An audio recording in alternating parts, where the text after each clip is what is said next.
វីរៈបុរសឬក៏ hero គឺជាពាក្យមួយដែលសំដៅទៅលើនរណាម្នាក់ដែលមានឆន្ទៈអង្គអាចក្លាហានសុខចិត្តចំណាយពេលខ្លួនឯងទៅជួយអ្នកដទៃហើយពេលខ្លះសុខចិត្តលះបង់ជីវិតខ្លួនឯងដើម្បីធ្វើវាទៀតផងប៉ុន្តែពួកគេធ្វើនេះគឺមិនមែនដោយសារតែលុយការកោតសរសើរឬក៏គេឈ្មោះឡើយគឺគេធ្វើវាដោយសារតែនេះគឺជាទង្វើល្អនេះគឺជាអ្វីដែលធ្វើឲ្យពួកគេខ្លាចទៅជាវីរៈបុរសប៉ុន្តែនៅក្នុងពិភពលោកនេះវិញពាក្យថាវីរៈបុរសគឺមិនមែនជាអ្វីដែលគួរឲ្យសរសើរនោះទេវាគឺជារហស្សនាមសម្រាប់អ ுக ្រិតជនដែលធ្វើទង្វើអាក្រក់បំផុត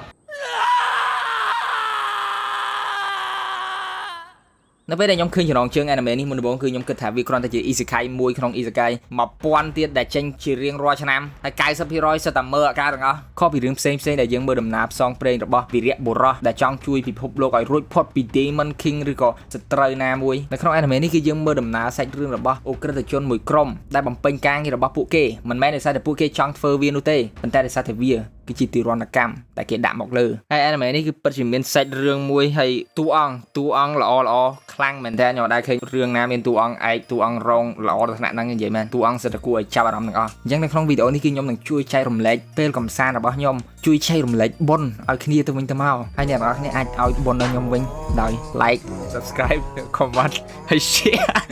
អូខេដល់មកខាតវីដេអូតោះចូលទៅវីដេអូយើងគ្រប់គ្នាDas war erst die Ruhe vor dem Sturm.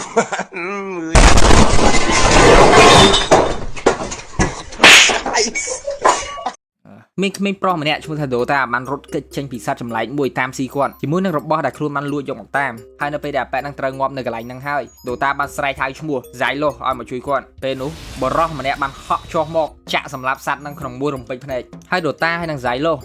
គឺជា hero នៅក្នុងពិភពលោកនេះ hero គឺគេចាប់ទុកដូចជាមនុស្សសម្រាមអញ្ចឹងគ្មានណាគេគោរពនោះទេបើដើរកាត់មកគេដឹងតែគេធ្វើទឹកមុខស្ដោះទឹកមាត់ដាក់ហ្មងគឺគេស្អប់ដូចឆ្កែអញ្ចឹងការងាររបស់ពីរអ្នកគេលើកនេះគឺត្រូវតែការពី Holy Knight ពី Fairy គឺជាសត្វដែលត្រូវបាន Demon បលែងគ្រប់គ្រងហើយប្រែខ្លាចទៅជាសត្វចម្លែកដែលយើងបានឃើញដេញតាមដូតាអំបញ្ញមិញហ្នឹងហើយធ្វើជា hero ពីរអ្នកគេគឺគ្មានជំរើសរត់ចេញពីកាតព្វកិច្ចពួកគេបានឡើយប្រសិនបើជាធ្វើបែបនេះក្បាលពួកគេនឹងផ្ទុះនៅកន្លែងហ្នឹងតែម្ដងនិយាយរួមទៅ hero គឺដូចជាកាជះដាច់ថ្លៃគេអញ្ចឹងដែលត្រូវធ្វើអ្វីទាំងអស់ដែលគេដាក់មកលើដោយមិនអាចបដិសេធបានប៉ុន្តែមានចំណុចល្អមួយដរាបណាខ្លួនប្រាណរបស់ពួកគេអាចជួយសង្គ្រោះបាននៅពេលដែលស្លាប់គឺគេនឹងប្រើប្រាស់ផ្សិល revive ធ្វើឲ្យរស់ឡើងវិញប៉ុន្តែអានេះមើលទៅដូចវាមិនមែនជាចំណុចល្អឡើយពីព្រោះមានន័យថាសូម្បីតែការស្លាប់គឺមិនអាចដកពួកគេចេញពីទោសទណ្ឌកម្មនេះបានឡើយតែអាក្រក់ជាងនេះទៅទៀតយោងទៅតាម Zylo នៅពេលដែលមនុស្សត្រូវបានគេ revive ច្រើនលើកច្រើនដងធ្វើឲ្យការចងចាំរបស់ពួកគេត្រូវបានបាត់ទៅបន្តិចម្ដងដូចគ្នាមានន័យថាមិនយូរមិនឆាប់ខ្លួន5មួយនេះគឺមិនមែនជារបស់គាត់ហើយវានឹងក្លាយទៅជាសាកសពដែលគ្មានគោលដៅអ្វីក្រៅពីបម្រើអ្នកដទៃហើយដូចនេះហើយ Zylo គឺបដិញ្ញ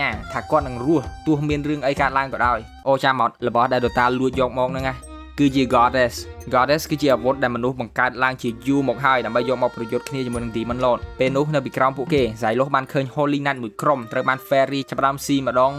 មួយ Zylo មានកម្រងចុះទៅជួយពួកគេហើយតែនៅពេលនោះ Goddess ហ្នឹងបានងើបឡើងហើយនៅពេលដែលនាងបានឮពាក្យសម្ដីចេញមកពីមាត់ Zylo ថាគាត់ចង់ជួយមនុស្សទាំងអស់ហ្នឹង Terita បានសម្រេចចិត្តជ្រើសរើស Zylo ធ្វើជា Knight របស់នាងឬក៏បរិសជា Successor របស់នាងនិយាយស្រួលយល់ចំណុចដែលចម្លែកឲ្យគួរឲ្យចាប់អារម្មណ៍បំផុតនៃ Goddess នោះគឺពួកគេសុខចិត្តស្ដាប់តាមឬធ្វើការងារយ៉ាងពេញចិត្តអ្វីដែលពួកគេចង់បានមកវិញនោះគឺគ្រាន់តែពាក្យសរសើរតែប៉ុណ្ណោះអូហើយពួកនឹងចូលចិត្ត head pad ស្អីគេអែលក្បាលដូចយើងអែលសัตว์អាហ្នឹងដូចគ្រឿងញៀនសម្រាប់ពួកហ្នឹងអញ្ចឹងពេលប៉ះក្បាលពួកហ្នឹងម្ដងញ័រជើងទៅតាត់ដូចកោះកាតហើយអញ្ចឹងអូខេកន្លែងចុងក្រោយមិញហ្នឹងខ្ញុំប្រឌិតឡើងប៉ុន្តែពួកហ្នឹងចូលចិត្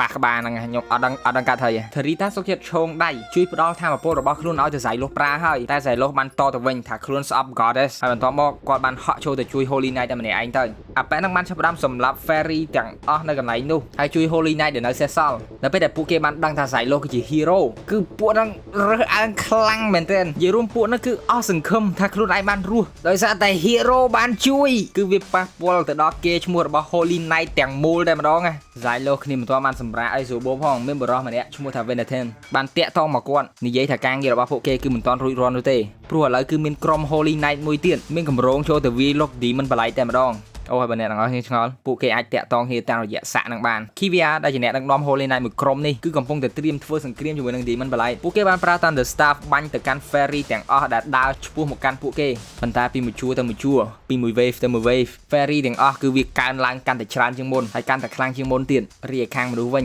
ញកម្លាំងកាន់តែបាក់ចុះហើយស្បៀងកាន់តែថយចុះដូចគ្នាហើយដូចនេះមិនយូរមិនឆាប់ពួកគេគឺមិនអាចទប់សត្រូវរបស់ខ្លួនឯងបានទៀតឃើញបែបនោះ Zylo បានប្រើប្រាស់ថាមពល Secret ឈ្មោះស្រីនៅក្នុងរឿងនេះយ៉ាំនិយាយចយម៉ាយ Secret Seal របស់ខ្លួនឯងហក់ចូលទៅជួយពួកគេគឺអខ្លាំងមែនតែនដែលមានជំនួយចូលមកជួយ Hero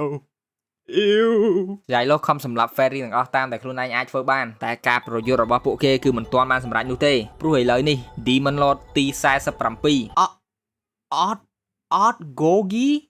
ឈ្មោះនឹងស្អីខ្លះទេបានលេចមុខចេញមកហើយដើរមកកាន់ពួកគេយ៉ាងយឺតខ្លាំងមែនទែនពួកគេបានចាប់ផ្ដើមបាញ់ទៅកាន់ Gogi តែវាបានប្រើប្រាស់ shield ហើយស្រូបយកធម្មពលទាំងអស់បាញ់តបមកកាន់ពួកគេវិញឃើញបែបនេះ Xylos បានប្រាប់ឲ្យពួកគេដកថយសិនទៅព្រោះនៅក្នុងកលៈទេសៈនេះបើនៅទៀតដឹងថាងាប់ទាំងអស់គ្នាហ្មងតែ Kivia គឺនៅតែមិនព្រមដកថយនិយាយថាពួកគេសុខចិត្តងាប់ដោយមានកិត្តិយសហើយណាមួយពីសម្ដីចេញមកពី Xylos គឺគ្មានតម្លៃនោះទេព្រោះគាត់ជា Hero Gogi ហនេះពេកបានចាប់ផ្ដើមបាញ់ទឹកកាមខ្លួនឯងមកកាន់ពួកគេហើយ Fairy ទាំងអស់បានបុកចូលមកបន្ថែមទៀតធ្វើឲ្យជួមុខជួក្រោយជួកដាលហើយជួកដាលនៃជួមុខហើយជួកដាលហើយជួកដាលនៃជួកដាលនិងជួក្រោយត្រូវបានបាក់បែកខ្ទេចខ្ទីអស់ធ្វើឲ្យមនុស្សអង្គរៈ Holy Knight នៅទីកន្លែងនោះបានស្លាប់អស់ជាច្រើន Xylos ឃើញបែបនេះទោះគាត់និយាយថាខ្លួនស្អប់ Goddess ក៏ដោយនៅពេលដែលគាត់បានឮសំឡេងស្រែកចេញពីមនុស្សទាំងអស់នៅជុំវិញខ្លួន Xylos បានសម្រេចចិត្តធ្វើ pact ជាមួយនឹង Terita គាត់បានផ្ដល់ឈាមខ្លួនឲ្យទៅនាងហើយសន្យាថានឹងធ្វើអ្វីៗស្ថិតនៅក្រោមបញ្ជានៃព្រះមហាក្សត្រនិយាយរួច pact រវាងពីរនាក់គេគឺបានសម្រេចមានន័យថា Terita ឥឡូវនេះអាចប្រើប្រាស់ធម៌ពលរបស់ខ្លួនជួយទៅដល់ Xylos បានពេលនោះនៅពេលដែលពួកគេត្រូវបានរុំព័ទ្ធជុំវិញដោយ Fairy Terita បានប្រើប្រាស់ធម៌ពលរបស់ខ្លួនហើយទម្លាក់ដាវមកពីលើមេឃសម្លាប់អ្វីៗទាំងអស់នៅជុំវិញខ្លួនមានឱកាសXylos បានប្រាប់ Kivia ឲ្យនាំអ្នកមានរបួសទាំងអស់ដកថយ Hero ដូចជាឯងហ៊ានប្រើប្រាស់ពាក្យសម្ដីបញ្ជាបន្ទាប់ពីទទួលបានធម៌ពលពី Terita ឥឡូវនេះ Xylos គឺលែងចង់ដកថយហើយគឺគាត់មានកម្រងចង់សម្លាប់ Demon Lord នៅកន្លែងហ្នឹងតែម្ដងគាត់បានធ្វើដំណើរទៅកាន់ Gogi ហើយសម្លាប់អ្វីៗទាំងអស់ដែលស្ទាក់ផ្លូវរបស់ខ្លួនហើយនៅពេលដែលពួកគេទៅជិត Gogi Terita បានប្រើប្រាស់ធម៌ពលរបស់នាងបង្កើតដាវដ៏ធំមួយចាក់សម្លាប់ Demon Lord Gogi តែម្ដងទៅប៉ុន្តែគឺវាមិនគ្រប់គ្រាន់នោះទេ Gogi បានប្រើប្រាស់បណ្ដាបន្តពូជរបស់ខ្លួនយកមកវាយពួកគេធ្វើឲ្យ Xylos បលាកោននៅពេលដែលគាត់បើកភ្នែកមកវិញគឺគាត់បានឃើញ Dota ត្រឡប់មកវិញជាមួយនឹងរបស់មួយដែលប៉ែនបានលួចយកមកទៀតទេហៅថា Scorch Earth Seal គ្រាន់តែឃើញអាហ្នឹងភ្លាម Xylos គឺត្រេកអរខ្លាំងមែនតើពីព្រោះជាមួយនឹងរបស់នេះគឺគាត់អាចសម្លាប់ Gogi បានហើយ Xylos បានធាក់វាចូលទៅកាន់ Demon Lord ហើយពួកគេបានចាប់ផ្ដើមរត់ចេញពីទីនោះហើយក្នុងមួយរំពេចភ្នែកបំផ្ទុះដ៏ធំមួយបានផ្ទុះឡើងធ្វើឲ្យ Demon Lord ទី47បានងាប់បាត់ទៅបន្ទាប់ពីទទួលបានជ័យជំនះ Terita រំពឹងពាក្យសរសើរចេញមកពីមាត់របស់ Xylos ហើយសំខាន់ជាងនេះទៅទៀតគឺនាងរំពឹងហេតុថាអាប៉ែនឹងចង់ឲ្យ Xylos ទះក្បាលនាង Xylos មានអារម្មណ៍ថាខ្លួនជំពាក់នាងក្នុងការសម្លាប់ Demon Lord គាត់បំរុងនឹងបំពេញបំណង Terita ហើយតែពេលនោះគឺគាត់នឹកឃើញទៅដល់Wait ខអ anime គាត់បាននឹកឃើញទៅដល់ Goddess ពីមុនរបស់ខ្លួនបញ្ជាក់ថាប្រហែលជាមានរឿងអីកើតឡើងហើយបានធ្វើឲ្យគាត់ស្អប់ Goddess ហើយពេលនោះ Kivia បានដើរចេញមកបន្ទាប់ពីនាងបានដឹងឈ្មោះរបស់គាត់ដែលឈ្មោះពេញគឺ Xylos Forbord នាងបាននិយាយថាពីដើមឡើយគាត់គឺជា Hollow Knight តែមូលហេតុដែលគាត់បានក្លាយទៅជា Hero ឬក៏គេដាក់ទោសទណ្ឌកម្មឲ្យក្លាយទៅជា Hero គឺដោយសារតែគាត់បានសម្លាប់ Goddess ប៉ាំ Xylos Forbord គឺជាមេដឹកនាំនៃក្រុម Holy Knight ទី5នៃអាណាចក្រ Federate ឥឡូវនេះគឺត្រូវគេចាប់យកមកសួរចម្លើយនៅពេលដែលគាត់នាំក្រុម Holy Knight របស់ខ្លួនឆ្ពោះទៅកាន់សង្គ្រាមដែលពួកគេគ្មានភាគរយអាចយកឈ្នះបានជាហេតុធ្វើឲ្យសមាជិកបានបាត់បង់ជីវិតអស់ជាច្រើនទង្វើមួយនេះគឺគេបានចោទ Xylos ថាគាត់ធ្វើឡើងគឺដើម្បីលើកនឹងការកិត្តិយសខ្លួនឯងដែល Xylos បានបដិសេធគាត់បាននិយាយថាក្រុមរបស់គាត់ត្រូវបានគេបញ្ជាឲ្យទៅដោះលែងមនុស្សមួយក្រុមពី Demon Lord ទី11ហើយមូលហេតុដែលគាត់មិនបានបញ្ជាឲ្យក្រុមរបស់ខ្លួនដកថយគឺដោយសារតែមានពាក្យបញ្ជាក់ប្រាប់គាត់ថានឹងមាន Holy Knight មួយក្រុមទៀតចូលមកជួយពួកគេតែមិនដឹងមានរឿងអីកើតឡើងជំនួយមួយនោះគឺមិនដែលមកឡើយធ្វើឲ្យការបរាជ័យរបស់ក្រុម Xylos បានកើតឡើងនៅក្នុងចំណោមទោសរបស់គាត់គឺមានទោសមួយទៀតដែលធ្ងន់ធ្ងរខ្លាំងមែនទែនគឺគាត់បានសម្លាប់ Goddess ដែល Xylos បានសារភាពថាវាជាការពិតតែមូលហេតុនោះគឺគាត់ត្រូវតែសម្លាប់ Goddess របស់ខ្លួនឯងពីព្រោះអំឡុងពេលដែលពួកគេប្រយុទ្ធគ្នាជាមួយនឹង Demon Lord ទី11ហ្នឹង Xenova បានប្រើប្រាស់ធម៌ពលរបស់ខ្លួនឯងរហូតទៅដល់កម្រិតតែពួកគេនៅតែមិនអាចយកឈ្នះបាននៅពេលនោះ Xenova ត្រូវបាន Demon បលែកចាប់ផ្ដើមគ្រប់គ្រងខ្លួនប្រាណរបស់នាងហើយពួកគេគឺមិនអាចឲ្យ Goddess ធ្លាក់ទៅក្នុងដៃរបស់ Demon បាននោះទេហើយដូចនេះហើយទាំង Xenova និង Xylos នៅពេលនោះគឺដឹងថានឹងត្រូវមានរឿងអីកើតឡើង Xylos បានចាក់សម្លាប់ Goddess របស់ខ្លួនឯងអញ្ចឹង Xylos មានហេតុផលត្រឹមត្រូវរបស់គាត់ប៉ុន្តែតុលាការគឺមិនបានស្ដាប់ពាក្យសម្ដីរបស់គាត់ឡើយពីព្រោះពួកគេមិនដែលឮពីមុនមកនោះទេថា Demon អាចគ្រប់គ្រងលើ Goddess កើតមុនដំបូង Xylos គិតថាមានអ្នកក្បត់នៅក្នុងចំណោមអ្នកគ្រប់គ្រងកម្លាំងកងទ័ពប៉ុន្តែនៅពេលដែលគាត់បានងាកមើលឡើងទៅលើ